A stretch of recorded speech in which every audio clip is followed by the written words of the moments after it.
Did you miss your deadline to renew your Medicaid coverage?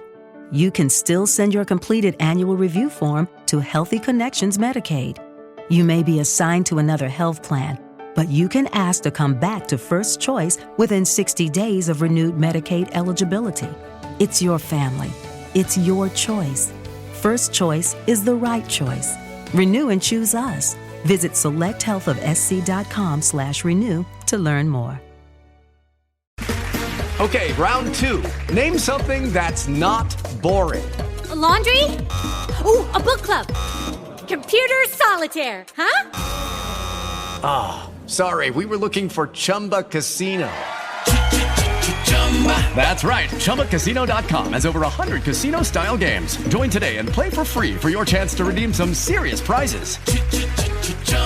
ChumbaCasino.com. No purchase necessary. Void where prohibited by law. 18+ terms and conditions apply. See website for details. Calling all partners. Losing weight is better together with Nutrisystem's Partner Plan. In fact, people who diet together lose 20% more weight than dieting on their own. Get new premium meals with up to 30 grams of protein. They're big and filling and taste delicious. Plus, try our new restaurant faves that taste like your favorite restaurant, portioned with half the calories. Don't wait. You could win big cash during Nutrisystem's Better Together Partner Plan 100K giveaway. And maybe win the grand prize of $25,000. Just go to Nutrisystem.com/thin right now and get 50% off plus an extra $50 off your first month. You heard me right. Go to Nutrisystem.com/thin right now and get 50% off plus an extra $50 off. Don't wait. This partner plan offer will not last long. Just go to Nutrisystem.com/thin right now and get 50% off plus an extra $50 off. Go to Nutrisystem.com/thin. See website for details on our 2-month subscription offer. No purchase necessary. Open only to U.S. residents over 21. Void where prohibited. Runs December 25 through April 4th, 2022. For official rules, visit Nutrisystem.com. Sponsored by Nutrisystem, Inc.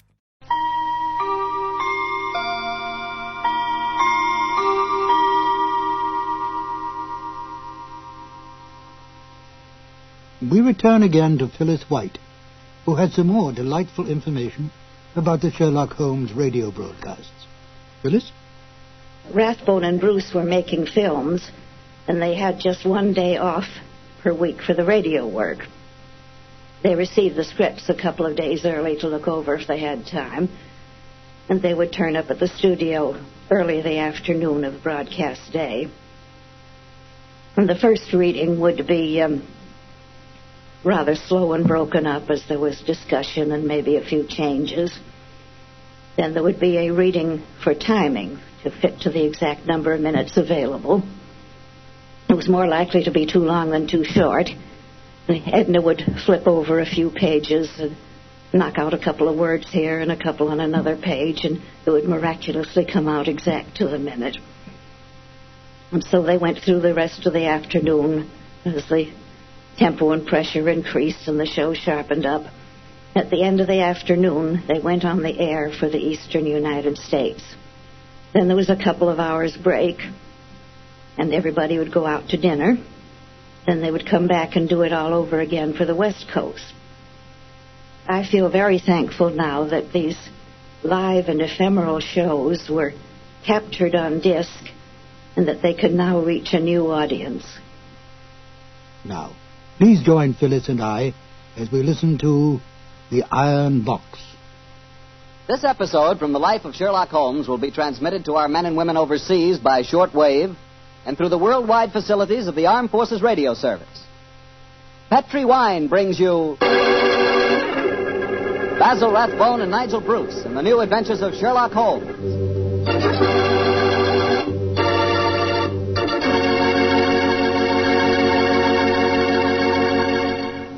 The Petri family, the family that took time to bring you good wine, invite you to listen to Dr. Watson tell us another exciting adventure he shared with his old friend, that master detective, Sherlock Holmes.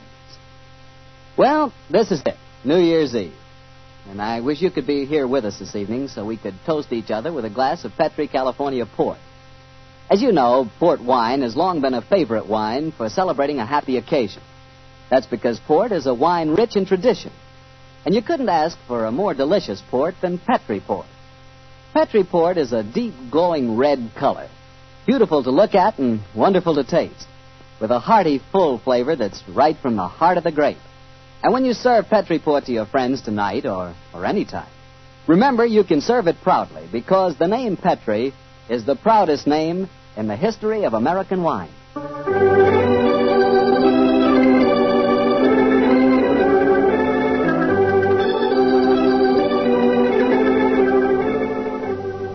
And now I'm sure Dr. Watson's waiting for us, so let's drop in and see. Good evening, Doctor. Good evening, Mr. Bartell. Draw up your usual chair. Thank you. That's it. Well, did you enjoy the Christmas holidays? Well, I've had a whale of a time, thank you, but I don't think I can face a turkey or a mince pie for at least another year. How about you, Doctor? Oh, I had a very pleasant week, too, my boy. Parties, visitors, and a flattering number of Christmas messages to be answered. Oh, say, you got a new pipe. Is that a Christmas present? Yes, new pipe, new tobacco pouch, and a pound of my favorite tobacco. All of them sent to me from London by an old client and a friend of mine, Sir Ian Dunbar. An old client, huh? Well, do you mean he was one of your patients, or was he someone that you and the great Sherlock Holmes helped? The latter, Mr. Bartell. As a matter of fact, it was receiving this gift that reminded me of the story I've decided to tell you tonight. A story in which Sir Ian Dunbar played a prominent part. And how did it begin? The day before New Year's Eve in 1899, Sherlock Holmes and I sat in opposite corners of a first-class railway carriage as we sped towards Edinburgh in the Flying Scotsman. What took you and Sherlock Holmes up there, Doctor? It started off as a holiday visit, Mr. Bartell. My old friend Sir Walter Dunbar had asked Holmes and me to spend a few days with him at Dunbar Castle, about 20 miles outside Edinburgh. After we left King's Cross Station, Holmes, his sharp, eager face framed in his deerstalking cap, dipped into the bundle of fresh papers which he'd brought with him. We left Bedford far behind us before he thrust the last one of them under the seat, leaned across, and offered me his cigar.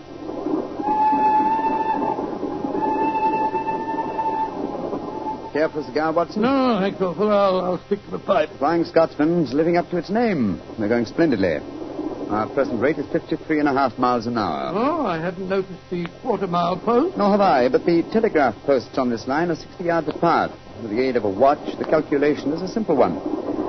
Watson, my dear fellow, we have several hours ahead of us. Now, tell me more about Sir Walter Dunbar. I have a feeling that he's in some kind of trouble, that you haven't wanted to talk about it. Well, it's not exactly trouble, Holmes, but there's a strange problem that confronts the Dunbars. A problem that'll be settled at midnight tomorrow. Oh, indeed.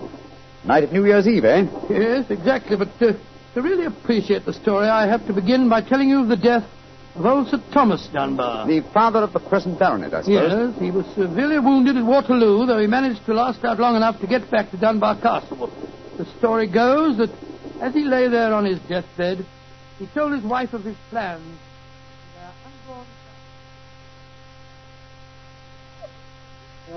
Dinner grave, lass. I fetched the baronet here home from Waterloo. What if I fetched the mortal wound as well? Oh, hush, lass. I'm not afraid to die. All that niggles me is that I shall ne'er see the child you bear. Is Sir Wattle Scott no coming yet? Jenny, he visit the deathbed of his old friend. Who's there? Is that you, Sandy Murdoch? Aye, Thomas. It's me. Aye. I'm leaving an unborn son behind me when I die. Now, I don't trust women or children or banks for that matter. Put the best part of my wealth and gold in the big iron box you'll find under the bed. The money's there. Aye, and something else for a rainy day. You have to keep that box in trust for me, Sandy. You can turn it over to my boy on the New Year's Eve before his 21st birthday. And he'll be a man and wise enough to know how to use it. You understand, Sandy? Aye, Thomas. But supposing your bairn's a girl. A girl? I tell you, it'll be a boy. And we'll name him Walter after my good friend, Sir Walter Scott.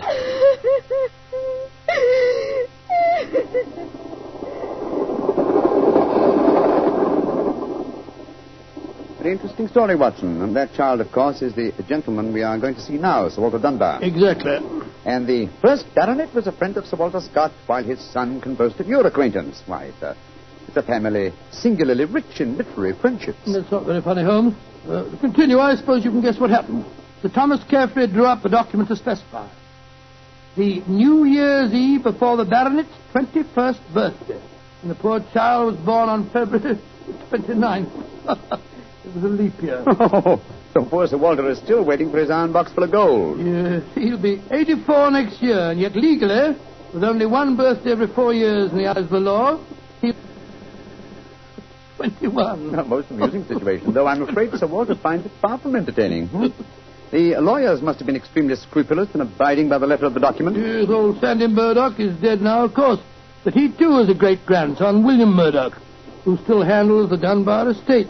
He'll be at the castle tonight to formally hand over the iron box. I'm delighted you accepted the holiday invitation of Sir Walter. My dear fellow, I've needed a rest, but I've always loathed too strict a one. This situation may pose a nice little problem for me. Problem? Yes, I'm reasonably certain that the aged Sir Walter Dunbar will not get his iron box full of gold on this New Year's Eve either. But we shall see, old fellow. We shall see.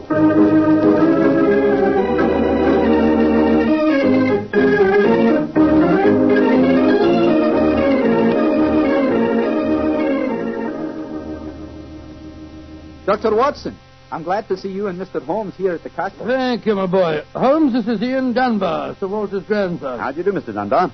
I'm very proud to meet you, Mr. Holmes. I've heard a lot about you. Our grandfather will be down in a few moments. Let's go into the library, shall we? Well, I imagine Sir Walter's quite excited about tonight's ceremony, isn't he? Wouldn't you be, if you'd waited 63 years too long for an inheritance? Thank the Lord I had the foresight to be born on the prosaic date of August the 21st. In the event of your grandfather's death, you would be the next baronet, I take it. Yes, Mr. Holmes. You see, my father was killed 2 months ago at Mafeking. Yes, I read about it in the papers, my boy. I'm very sorry. Thank you, Doctor. The opening of the box isn't going to be the only ceremony at midnight. Dorothy and I are announcing our engagement. Dorothy? Dorothy Small. She and her father are staying here, too. My congratulations. Yes, indeed, Ian. Indeed, mine, too.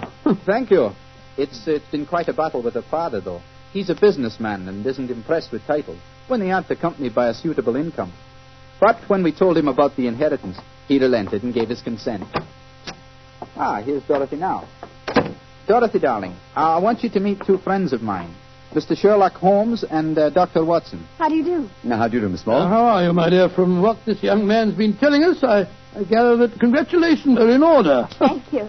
I finally persuaded Father that Ian would make a worthy son-in-law. For a while, I was afraid we'd have to elope to Gretna Green, live in a cottage on bread and cheese and law, but brave the parental wrath, just as they do in the storybooks. Oh, Sir Walter, there you are. Watson, my dear boy. How are you? And this must be your friend Sherlock Holmes. How do you do, Sir Walter? Very well for a young nipper who'll be 21 at midnight. Gentlemen, may I introduce Mr. Herbert Small? How do you do, sir? I believe that we have to congratulate you on the engagement of your daughter. That was supposed to remain a secret until midnight. The Dunbar box was finally opened. Didn't be grouchy, Herbert. The children are in love, and I'm going to settle money on Ian. And it's New Year's Eve. Let's enter into the spirit of the occasion. Bring out the glasses, Ian. I've had some bottles of my special pride put out. It's the finest port in Scotland. The cream of Dunbar. My father laid the first bottle down the year before I was born. And a drink of the brew will surely warm the cockles of your heart. My mouth's watering already, Sir Walter. When is this lawyer fellow, young Murdoch, getting here? Any moment, Herbert. As soon as he arrives, we'll have dinner, and then we'll be ready for the evening ceremony. He's bringing the famous iron box with him, Sir Walter? If he doesn't, he won't get any dinner, Holmes. Ian, pass the glasses around, my boy. Here you are, Murdoch. Good evening, Sir Walter. Oh, you've got the box with you, I see. Now the party's complete. Let me introduce you. Miss Small, her father, Mr. Small, my grandson, Ian, you know. Mr. Sherlock Holmes, Dr. Watson. How do you do, sir? I'm sorry I'm late, Sir Walter. My train was delayed. Oh, that's all right, Murdoch. You're here, and you brought the box. That's all that matters. Ian, give our young lawyer a drink. Here, I'll help you pour it. I must say that this is rather exciting, Holmes. The famous iron box with its inheritance of gold. Yes, and from the size of the box, at a rough guess, I should estimate its cubic content in gold at around 5,000 pounds. Not a vast sum, perhaps, to a businessman like Mr. Small, but a windfall to an impecunious Scottish baronet. Yes, I suppose it is. A strong young man, Mr. Murdoch. How do you mean strong, Holmes? A box that size, full of golden sovereigns, would weigh a considerable amount. And yet the lawyer carried it single-handed. Now that we're all assembled, I'm going to propose a toast. Though it's still some hours off yet, let's drink to the new year. It means a lot to some of us. To 1900. 1900. We should toast more than just 1900, Sir Walter. We should drink to the new century that's about to begin. Good idea, Dorothy. Oh, I'm afraid that wouldn't be quite appropriate, Miss Small. To be accurate, the 20th century won't begin until January the 1st, 1901, and not 1900. Of course. That's it. Dorothy, I'm afraid your wedding can't take place for some time yet. Father, what are you talking about? I read an article in The Guardian the other day that said just the same thing as you, Dr. Watson. And what's more, it said something even more important. It said that 1900 is not a leap year. Oh, rubbish. Leap year comes every 4 years. There was one in 1896, then obviously 1900 is one. I think Mr. Small may be right. What do you say, Mr. Holmes? Do you know? Well, I hope no one would bring up this point, but it's the little problem I referred to on the train, my dear Watson. Yes, I remember. Holmes, for heaven's sake, answer. Is 1900 a leap year or no? I'm afraid it's not, Sir Walter. No? Because of a slight imbalance that would otherwise be produced in the calendar. Of the even century years, only those divisible by 400 are leap years. In other words, 1600 was a leap year, the year 2000 will be a leap year, but 1800 and 1900 are not leap years. Then you have no birthday next year, Sir Walter, and I'm afraid I can't open the box tonight. And the Dunbars won't get their inheritance. And you, my dear, don't marry for a few more years. I won't allow you to marry a pauper. Mr. Holmes, are you sure of your facts? I'm very much afraid that I am, young man. Oh, this is terrible. I cannot stand any more. No, don't take it too bad, Mr. Walter. Here, drink this. That's it. After all, you only have to wait another 4 years. Another 4 years? At my age, young man, at my age. Oh, no. I shall never live that long. Aye, what is it, Angus? Dinner is prepared, Sir Walter. You can serve it as soon as you're ready, sir.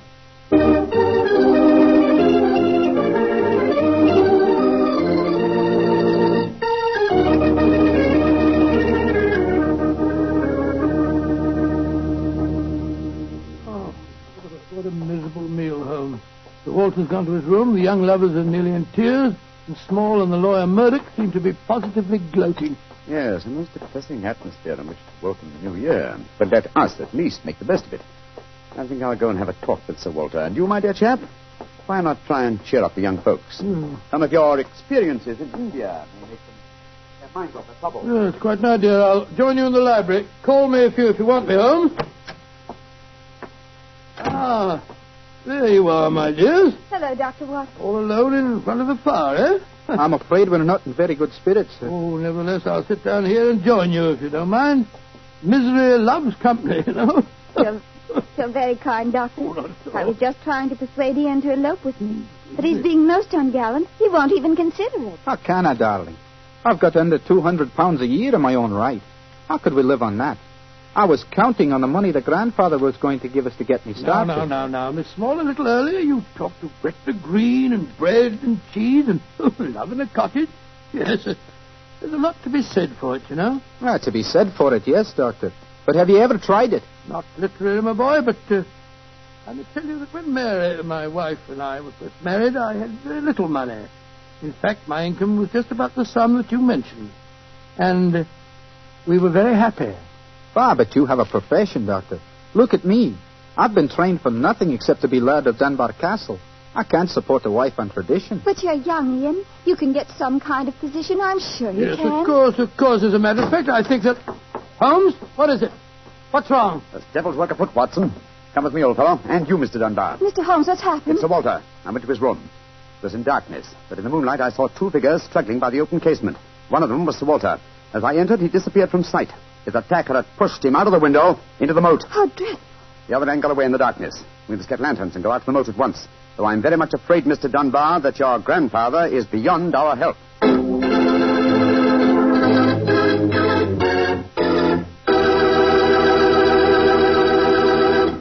Dr. Watson will be back in just a second, so I'd just like to remind you that if you want to serve a wine over the holidays that you're sure the ladies will enjoy, serve Petri California Muscatel.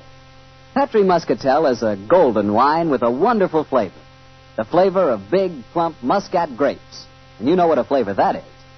I'm sure you'll find that Petri Muscatel is the favorite wine of all women, just as Petri Port is the favorite wine with men. And incidentally, if you're not sure which to get, Petri Muscatel or Petri Port, don't buy one, buy two.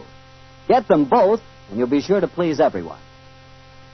Now, to get back to our story, someone had pushed poor old Sir Walter out of his bedroom window and into the moat below. Isn't that right, Dr. Watson? Yes, Mr. Bartell. Of course, we grabbed lanterns as fast as we could and rushed outside, but it was a hopeless task.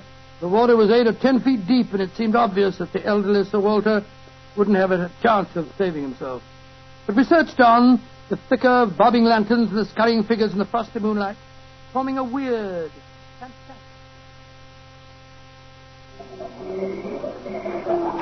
Angus, bring a lantern over here. Aye, sir. Can you see anything, Holmes? Not a thing. I don't see why your friend doesn't call the police, Dr. Watson. He's accomplishing nothing. We thought there might be a chance of finding the old man alive, Mr. Small. He wants to avoid a scandal, if possible, for your sake, sir, as well as the Dunbars. The scandal can't touch me or Dorothy over this.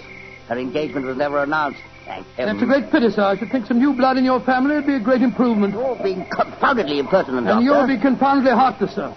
Well, Holmes, have you given up hope? I'm afraid we'll never find him without dragnets and grappling hooks. Have to call the police. What time is it? Sir Ian. You know the time? What did you call me, Mr. Holmes? Sir Ian. By Jove, yes. It does seem a bit premature, Holmes, but of course you're right. If your poor grandfather's dead, Mr. Dunbar, you're the baronet now. And the time, Sir Ian? It's 11:45, Mr. Holmes. A quarter of an hour to the new year. Sir Ian, doesn't that fact suggest something to you? Yes, it does. So I'm the new baronet, am I? Very well, then. There'll be no more talk of the police for 15 minutes. I want all of you to come back to the castle with me. As the last chime of midnight rings out, I shall have a statement to make. A statement that I want you all to hear.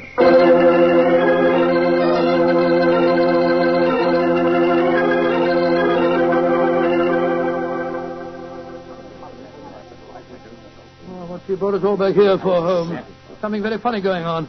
I tell you, I don't like the look of it. And I, Watson, like the look of it very much. I wish you wouldn't be so dashed mysterious. What are you up to? You haven't taken a step yet towards finding the murderer. Haven't I? And I wonder what causes the beads of perspiration on Mr. Small's brow. Small? You mean that Small... And I wonder what causes the singular look of apprehension on the face of Murdoch, the young lawyer. You remember, of course, on my remarking how easily he carried the large iron box. Good Scott, yes. It took a strong man to throw Sir Walter out of the window. Watson, the new year is approaching. Ladies and gentlemen, in view of our recent tragedy, this is one New Year's Eve when none of us feels like song and jollity. But there still remains a ritual duty for me to perform. Mr. Murdoch, open the iron box, please. But I can't do that. It was only to be opened for your grandfather. No, Mr. Murdoch. The phrase was that it was to be opened on the New Year's Eve before the baronet's 21st birthday. I am now the baronet, and I shall be 21 next year on August 21st. Open the box, please, Mr. Murdoch. Ian, darling, how practically clever are you? Good lad. I hoped you'd think of it. Sir Ian. Murdoch, open that box. Very well, Sir Ian. But I'm afraid you're in for something of a shock. Great Scott, the box is empty. Except for a sheet of notepaper in the bottom. What's the meaning of this, Murdoch? Read that paper, Sir Ian, and you'll understand. I owe you 4,000 sovereigns. And it's signed Alexander Murdoch, on behalf of Murdoch and Murdoch, lawyers. You'd better explain this. It's the family skeleton, Sir Ian. That note is signed by my great-grandfather, the one that witnessed the original deed concerning the box.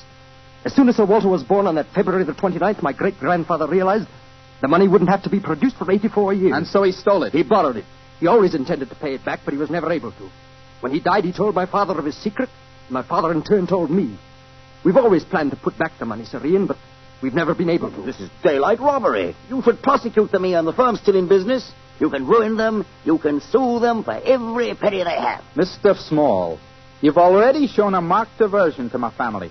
I suggest you allow me to handle their affairs. Bravo, Ian. How dare you, Dorothy? Go to your room. No one's going to their room. No one's leaving here until the police arrive. I'm convinced that one of you murdered my grandfather tonight. And if you ask me, it's obvious who that someone is. Who, Dr. Watson? You, Mr. Murdoch. You came here planning to kill poor old Sir Walter because you never intended to open that box.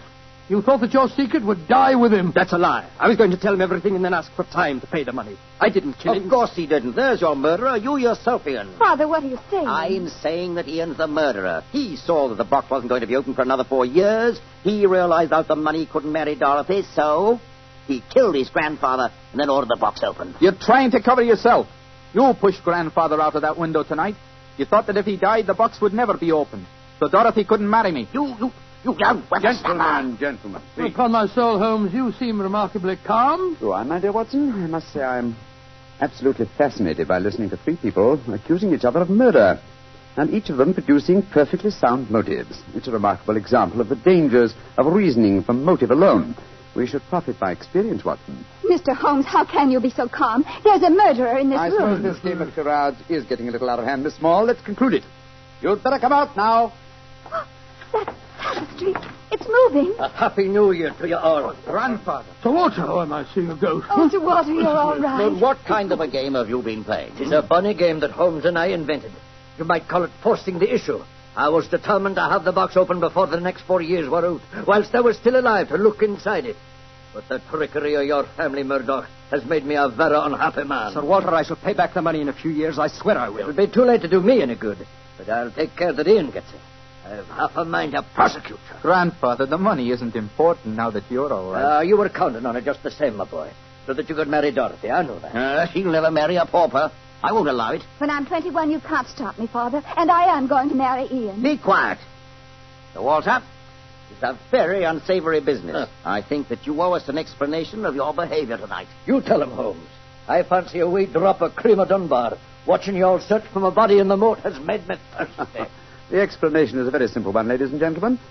When you arrived here tonight, Mr. Murdoch, I knew from the way you handled the box that it could not contain the sum of gold it was supposed to. And so you suspected fraud and devised a plan to force the opening of the box, Yes, huh? and Sir Walter was an eager conspirator. Of course I was. Ian is 21 next August. Supposing I had died after he came of age, and before my next birthday, 4 years hence, the box would never have been opened. And so we invented the fake murder story. By the way, Ian, I must congratulate you for grasping the possibilities of the situation so speedily. If you hadn't demanded the opening of the box, the Murdoch secret might still be a secret. It's a clever plan, Holmes. It's too bad that it had to have such a miserable ending. I'm not sure that we have finished with the matter. Mr. Murdoch. Yes, Mr. Holmes? You say that your family took £4,000 from that box? Yes, Mr. Holmes. Curious. I would have sworn from its size that it would hold closer to 5,000. And in your account of the legend, Watson, you told me that Sir Thomas Dunbar stated of his deathbed that he had put something else in the box. Something for a rainy day, is that it? Mm-hmm. Did the Murdochs find that extra something? No, Mr. Holmes. They found nothing but the gold. Oh, that's very odd. I think I'll take a closer look at that box if you don't mind. Since this seems to be a night of telling secrets, I think you might as well know, Father, that if you don't give your consent, I shall elope with him. Oh, bravo, my dear, bravo. No such thing. I admire your resolution, young lady, but I hardly think it will be necessary. What do you mean, Holmes? Permit me to show you all the treasure of the Dunbars. What have you found, Holmes? Something for a rainy day that old Sir Thomas spoke of. You see, since the cubic contents of the box obviously differed from my calculations, I deduced the existence of a false bottom. I was correct. And in that space, I found this. Oh, it's a manuscript. Quite so, the manuscript of the book. Look at the title page and see the author's name. History of the Dunbar Family by Sir Walter Scott. I think, Sir Walter, that an original and unpublished manuscript by your distinguished namesake will prove worth several times the gold that is missing from that box. You've saved the day for us, Holmes, my boy. God bless you.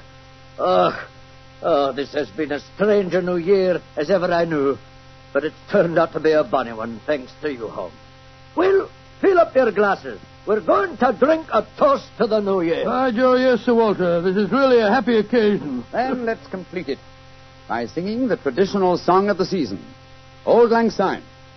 And in this case, when we sing, Should Old Acquaintance Be Forgot, I feel that in our hearts we should be thinking of Sir Walter Scott.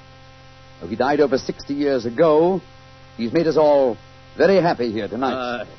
Should old acquaintance be forgot and never brought to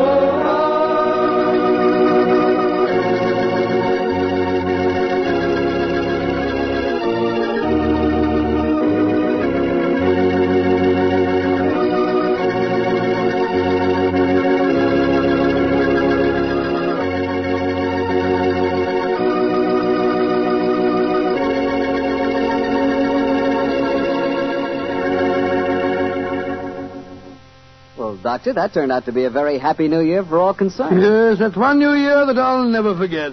Well, I sure hope you'll always remember this one, too. Oh, just a second, my boy. That calls for a glass of port. Fine. Well, to a happy new year, my boy, for you and for our many friends listening in. And to you, Doctor. Oh, thanks, boy. That's good. Doctor, this has indeed been a pleasant association for me. Oh, I'm glad to hear. You're the best storyteller I've ever known, and the Petrie family makes the best wine I've ever tasted.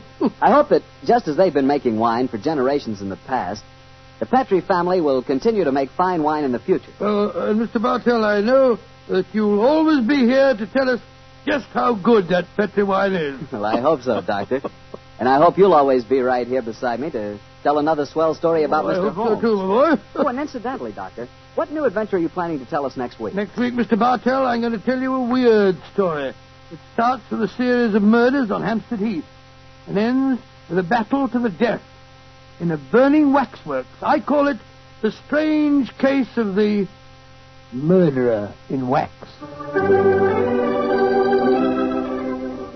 Tonight's Sherlock Holmes adventure was written by Dennis Green and Anthony Boucher and was suggested by an incident in the Sir Arthur Conan Doyle story, The Silver Blaze. Music is by Dean Fossler. Mr. Rathbone appears through the courtesy of Metro-Goldwyn-Mayer, and Mr. Bruce through the courtesy of Universal Pictures, where they are now starring in the Sherlock Holmes series.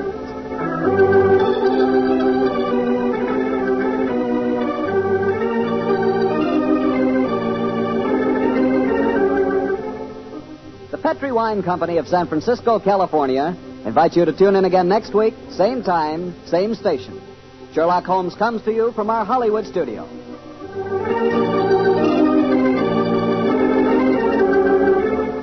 This is Harry Bartell saying goodnight for the Petrie family.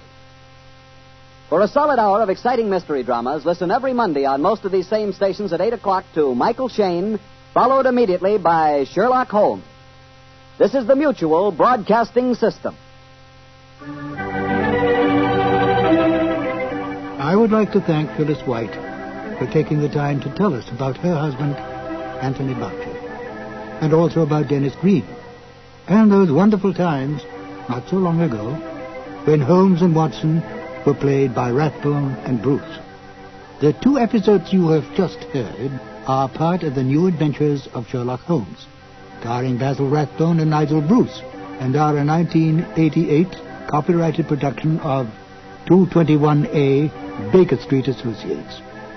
The Sherlock Holmes stories and the characters of Sherlock Holmes and Dr. John H. Watson were created by Sir Arthur Conan Doyle and are used with the kind permission of Dame Jean Conan Doyle. This is Ben Wright. So won't you join me again sometime soon for 2 more new adventures of Sherlock Holmes. Thank you for listening.